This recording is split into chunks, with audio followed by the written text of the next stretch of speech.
Hey, ladies and gentlemen, this is Carmine Sabia for Explain America, and what Alexandria Ocasio-Cortez said and did yesterday after the assassination of Charlie Kirk is absolutely reprehensible. Before we get started, please make sure you like, comment, share, and subscribe. Those little things really help us out, and they help our channel continue to grow. Alexandria Ocasio-Cortez always finds a way to say the wrong thing. They try, these Democrats, They try to start with the right thing. Condolences for his family. This is a horrible act. We cannot have political violence. But Democrats, including Alexandria Ocasio-Cortez, are blaming Trump and the Republicans for who is most likely a crazed leftist who was inspired by words of other crazed leftists, I'm looking at you, AOC, to commit a horrible act. Okay? And you want to blame us? You want to blame our rhetoric? And now they're using the assassination of Charlie Kirk, a man who vehemently stood for the Second Amendment, to try to push for gun legislation. I mean, you couldn't do any more to spit on this man's legacy if you were trying. And I'm sorry, but part of me believes you are trying. I want you guys to watch this and watch what she said and let me know what you think in the comments. I think what has just transpired is tremendously disturbing.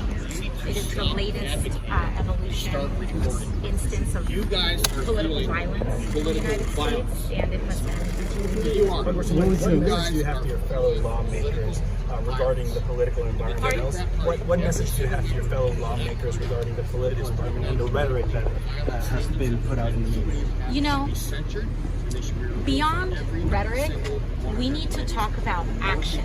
And we need to talk about, yes, there are words, but most importantly, we are in a job of leadership.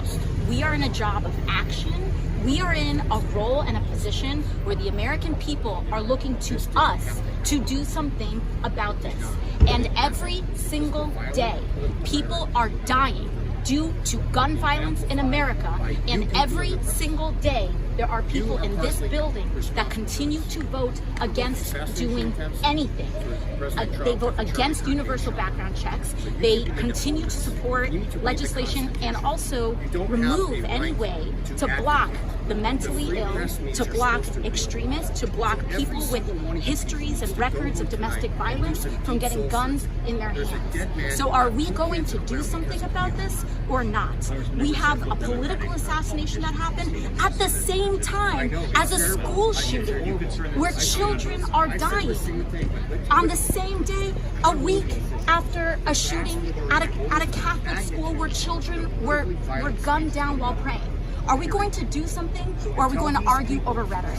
That is my question about this. We have to pass gun safety legislation and stop this. What one congresswoman was saying happening out in Republicans and Democrats did this. That's